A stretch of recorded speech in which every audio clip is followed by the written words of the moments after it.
Way of life ہے اور دوسرا اسپرچل وے آف لائف ہے. تو میں تو اس لیے آیا تھا پالیٹکس میں, اور میں نے جب آیا تو اس سے کافی دیر پہلے اسٹڈی کیا کہ وہ جو ہمارے نبی صلی اللہ علیہ وسلم کا دور تھا مدینہ میں, تو وہ کیا چیزیں تھیں جو انہوں نے, وہ کیوں اللہ ہمیں کہتا ہے کہ اس نبی کے راستے پہ چلو, ان کی سنت پہ چلو, ان کی شریعہ پہ چلو, کیوں کہتا ہے اللہ؟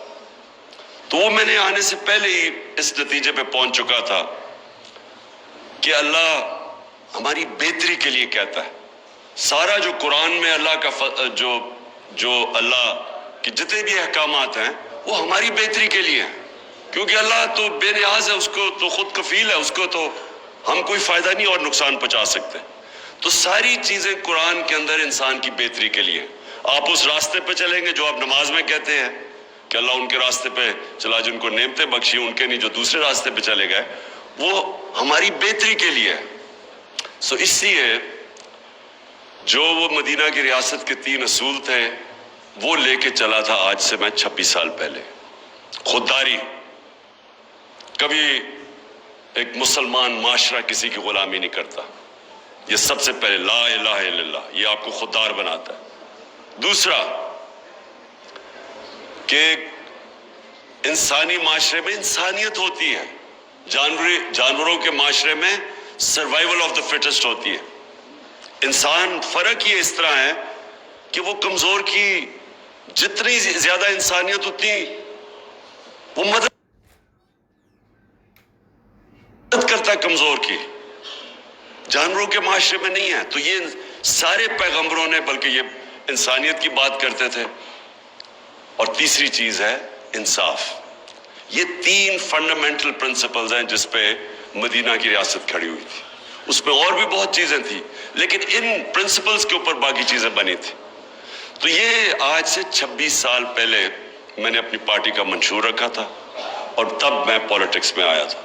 اور کبھی بھی کوئی انسان اپنی زندگی کے 22 سال سٹرگل نہیں کرتا کسی چیز کے لیے اگر وہ کوئی ذاتی مفادات کے لیے ہو, جب جس کے پاس پہلے سب کچھ ہے. تو اس لیے وہ میں کبھی کسی کے دین کے اوپر کامنٹ نہیں کرتا, کیا وہ ایتھیسٹ ہے, کیا وہ دینی ہے, جو ایگنوسٹک ہے, یہ انسان کے اوپر ہے. یہ اللہ نے ہمیں یہ نہیں کہا کہ صرف ان سے بات کرو جو کہ صرف ایمان والے ہیں. ہم تو ہمارا تو اللہ کا ایک تحفہ ہے میرے نظر میں کہ جس کو ایمان دے دے وہ تو سب سے زیادہ, اگر اللہ, میں اپنے بچوں کے لیے ہمیشہ دعا کرتا ہوں کہ ان کو اللہ ایمان دے, کیونکہ وہ سب سے بڑا اللہ کی بلیسنگ ہے, اس کا تحفہ ہے.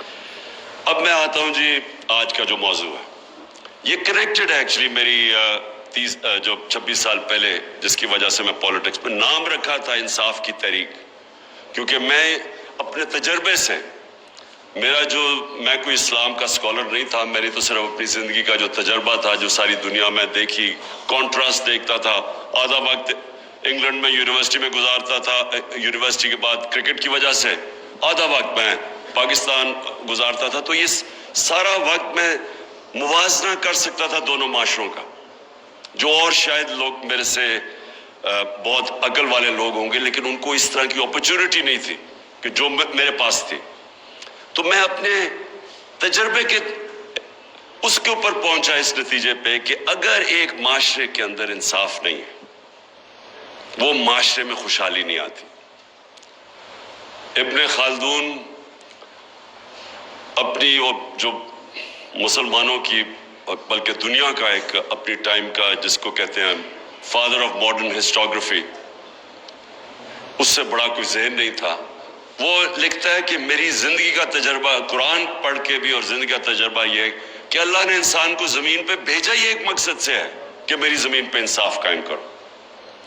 اور یہ جو ونسٹن چرچل کی جو بات کی جاتی ہے جب برطانیہ تباہ ہو رہا ہوتا ہے تو وہ تب کہتا ہے, وہ پوچھتے ہیں جی ہم بچ جائیں گے, اس نے کہا کیا اگر آپ کی عدالتیں انصاف دے رہی ہیں تو آپ تباہ نہیں ہو سکتے.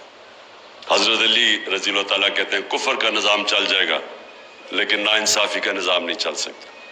تو یہ میں 26 سال پہلے اس تحریک انصاف کی تحریک کا نام رکھا تھا. رول آف لا جو ہے وہ فنڈامنٹل چیز ہے جو فرق کرتا ہے معاشروں میں. ابھی رول آف لا انڈیکس کی بات کر رہے تھے گوندل صاحب کہ ہم 130 نمبر پہ ہیں دنیا میں, 130 نمبر پہ. سوئٹزرلینڈ دنیا میں نمبر 1 پہ ہے. رول آف لا انڈیکس پہ سوئٹزرلینڈ نمبر 1 پہ ہے, ہم 130 پہ. سوئٹزرلینڈ کے جو, کیونکہ میں نے سوئٹزرلینڈ دیکھا ہوا ہے, اس کی صرف کمال ایک ہے کہ ان کے زبردست پہاڑ ہے. پہاڑوں کے اوپر لوگ جاتے ہیں, ٹورزم ہوتی ہے, سردیوں میں سکینگ ہوتی ہے. اور ہمارا جو پہاڑ ہے دگنے ہیں سوئٹزرلینڈ سے. ہمارا ناردرن ایریا سوئٹزرلینڈ سے دگنا ہے. جو خوبصورتی ہے وہ سوئٹزرلینڈ سے کئی گنا زیادہ ہے. لیکن سوئٹزرلینڈ خوشحال ہے. صرف اپنی پہاڑوں کی ٹورزم سے سوئٹزرلینڈ $60 ارب سال کا کماتا ہے. $60 ارب. چھوٹا سا سوئٹزرلینڈ. ہماری ساری ملک کی ایکسپورٹس ہماری تاریخی تھی $30 ارب, $31 ارب یا $32 ارب. ان کو صرف ٹورزم سے $60 ارب ملتا. سوئٹزرلینڈ ٹورزم سے پیسے اس لیے نہیں بناتا کہ ان کی ملک میں خوبصورتی زیادہ ہے. وہ اس لیے بناتا ہے کہ وہاں رول آف لا ہے. وہاں کوئی قانون سے اوپر نہیں ہے. اس ملک کے اندر ان کی عدالتیں انسانوں کو آزاد کر دیتا ہے. تو سب سے امپورٹنٹ چیز آپ کی سمجھنی ہے کہ صرف آزاد انسان کی پرواز اوپر ہوتی ہے. بڑے کام صرف آزاد انسان کرتے ہیں. غلام ملک کے اندر بھی اگر ایک انسان آزاد ہو وہ اس ملک میں بھی اوپر چلا جاتا ہے. میں ہمیشہ 2 انسانوں کی بات کرتا ہوں جو غلام ہندوستان میں بڑے ہوئے, قائد اعظم اور علامہ اقبال. آزاد ذہن تھے. فلسفہ دیکھیں علامہ اقبال کا. شاید میں نہیں سمجھتا, میں کوئی اتنا بڑا اسکالر نہیں ہوں, لیکن میں نہیں سمجھتا کہ پچھلے 500 سال میں کوئی مسلمان ذہن اس قابل تھا, اتنا بڑا ذہن تھا جو علامہ اقبال تھے. اور قائد اعظم سارے برٹش انڈیا کے اندر سب سے قابل لائر سمجھے جاتے تھے. سب سے زیادہ ان کی فیس ہوتی تھی. تو قائد اعظم کا دیکھ لیں کہ وہ ایک غلام ہندوستان میں ایک آزاد ذہن تھا, جو وہ آزادی کی بات کرتے تھے, جو ان کی رسپیکٹ تھی, خودداری تھی. میں ذرا ماڈرن کئی دفعہ کہتا ہوں کہ وہ جو شہباز شریف کا ایک میں ٹیپ چلاتا ہوں کہ ہم بھیک نہیں مانگنے ہیں لیکن ہم مجبور ہیں, ہم یہ ہیں وہ ہیں. قائد اعظم کو سنیں ذرا, اس کی ساری آپ تقریریں سنیں, ان کے مخالف کی کامنٹ سنیں قائد اعظم کے اوپر.